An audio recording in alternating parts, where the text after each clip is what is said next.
여러분 반갑습니다. 서목사의 말씀 창고의 서목사입니다. 오늘도 함께 말씀을 나누는 여러분들을 사랑하고 축복합니다. 좋아요와 구독을 눌러주세요. 여러분과 함께 더 많은 말씀들을 나누기 원합니다. 오늘은 예레미야 29장 15절에서 23절 말씀입니다. 오늘 말씀은 거짓 선지자들에 대한 하나님의 심판이 기록되어 있습니다. 하나님께서는 거짓 선지자들을 그냥 두지 않으십니다. 하나님께서는 바벨론에게 잡혀 포로 생활을 하던 사람들에게 하나님의 예언자를 보내주지 않으셨습니다. 그러나 바벨론에서 하나님의 예언자라고 하며 예언을 하는 사람들이 있었습니다. 하나님은 그들의 예언을 들은 사람들과 거짓 예언을 하는 거짓 예언자들이 심판을 받을 것이라고 말씀하시면서 바벨론에 잡혀간 사람들과 함께 바벨론의 포로로 잡혀가지 않은 사람들 모두에게 말씀하고 계십니다. 하나님의 심판이 반드시 있습니다. 하나님의 심판은 누구에게 이루어집니까?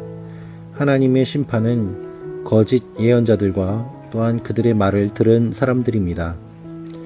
이 말씀을 조금 더 구체적으로 살펴보기 원합니다. 15절, 16절, 17절 말씀입니다. 이는 너희가 여호와께서 바벨론에서 우리를 위해 예언자들을 일으키셨다라고 말했기 때문이다. 다윗의 보좌에 앉은 왕에 대해서 이 성읍에 사는 모든 백성에 대해서 너희와 함께 포로로 가지 않은 너희 형제들에 대해서 여호와가 이렇게 말한다. 만군의 여호와가 말한다. 보라, 내가 그들에게 칼과 기근과 전염병을 보낼 것이다. 내가 그들을 먹을 수 없을 정도로 아주 형편없는 무화과처럼 만들 것이다. 하나님께서는 전염병과 칼과 기근을 보낼 것이라고 말씀하십니다. 먹을 수 없는 무화과라는 것은 지독하고 역겹다라는 의미가 담겨 있습니다. 상에서 역겨워 먹을 수 없는 무화과가 되도록 할 것이다. 그렇게 만들 것이다 라는 의미입니다. 왜냐하면 하나님께서 보내지 않은 선지자들의 말을 들었기 때문입니다. 여러분, 하나님의 심판이 반드시 있습니다. 하나님께서는 꾸준히 하나님의 예언자를 보내셨습니다. 그러나 유다 백성은 거짓 예언자들의 말을 하나님의 말씀으로 받아들이고 하나님의 말씀을 전하는 선지자들을 오히려 괴롭히고 그들의 말을 듣지 않는 모습을 보였습니다. 이것이 이스라엘 백성들의 어리석음이었습니다.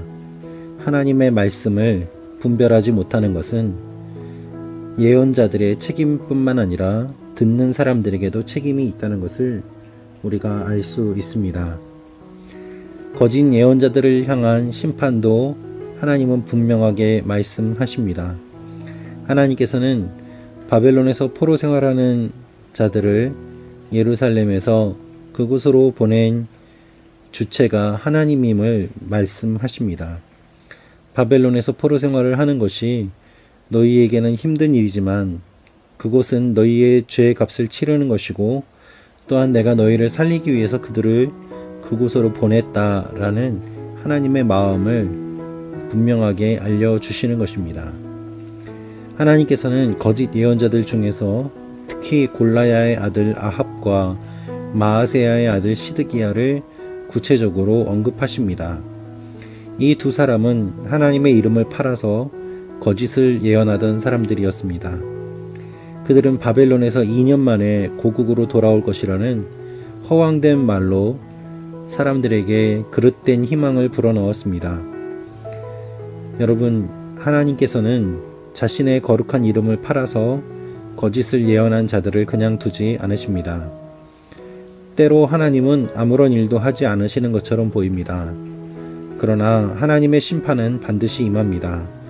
하나님의 이름을 망령되이 일컫는 거짓 선지자, 또한 하나님의 이름을 팔아서 자신의 이익을 취하는 선지자, 그 모든 사람들의 악행을 하나님께서는 기억하시고 거짓 예언자들을 바벨론 왕 느부갓네살의 손에 넘기실 것이고 그로 하여금 포로들의 눈앞에서 그들을 불살라 죽이게 할 것이라고 말씀하십니다.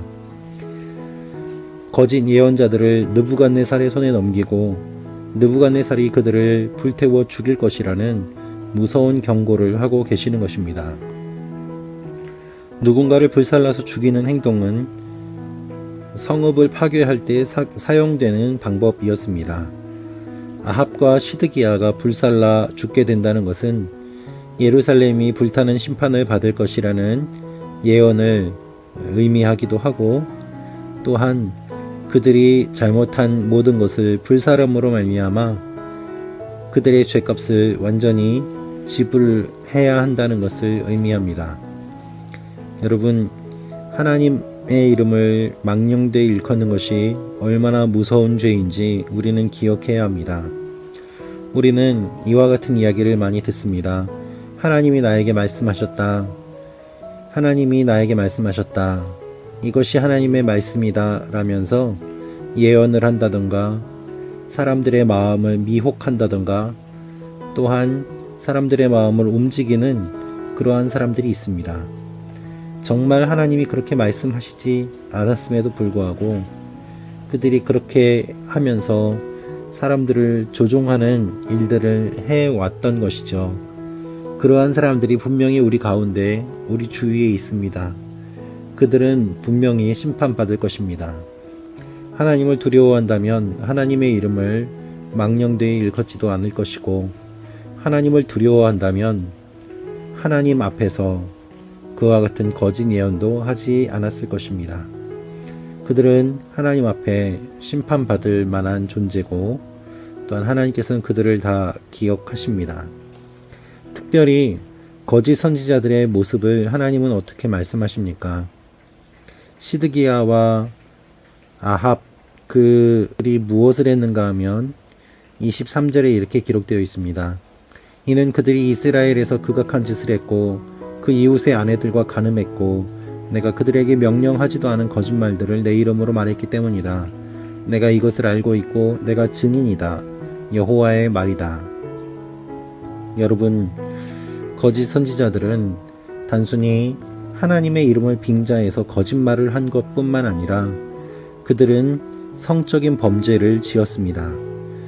이웃의 아내들과 간음했던 것입니다. 하나님은 그 모든 것들을 다 알고 계시고 명령하지도 않은 거짓말들을 하나님의 이름으로 말했던 것이 얼마나 큰 죄인지를 알려주고 계십니다.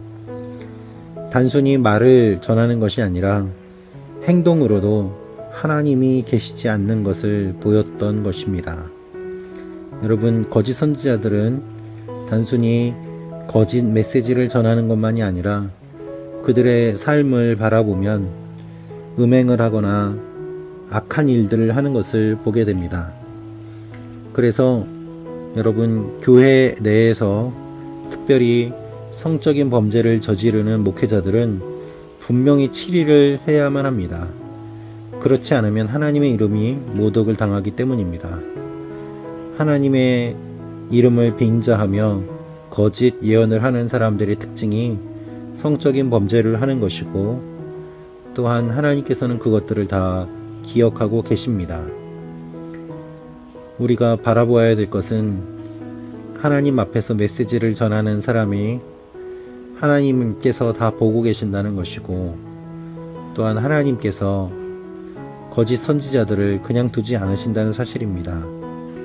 이것을 기억하며 우리가 거짓 선지자들이 발을 붙이지 못하도록 영적인 분별을 하며 깨어 있어야만 합니다. 거짓 메시지를 전하는 사람도 잘못이고, 또한 거짓 메시지에 미혹당해서 그들을 따라가는 사람들도 잘못임을 주님은 분명히 말씀하고 계십니다. 이 힘든 시기 가운데 우리가 바라보아야 될 것은 본질입니다. 하나님께서 무엇을 원하시는지를 바라보며 하나님이 원하시는 길들을 따라가는 여러분과 제가 되기를 원합니다. 기도하겠습니다. 아버지 하나님, 하나님 앞에 바른 모습으로 서게 하시고 바르게 분별하게 하시고 깨어있게 하여 주옵소서.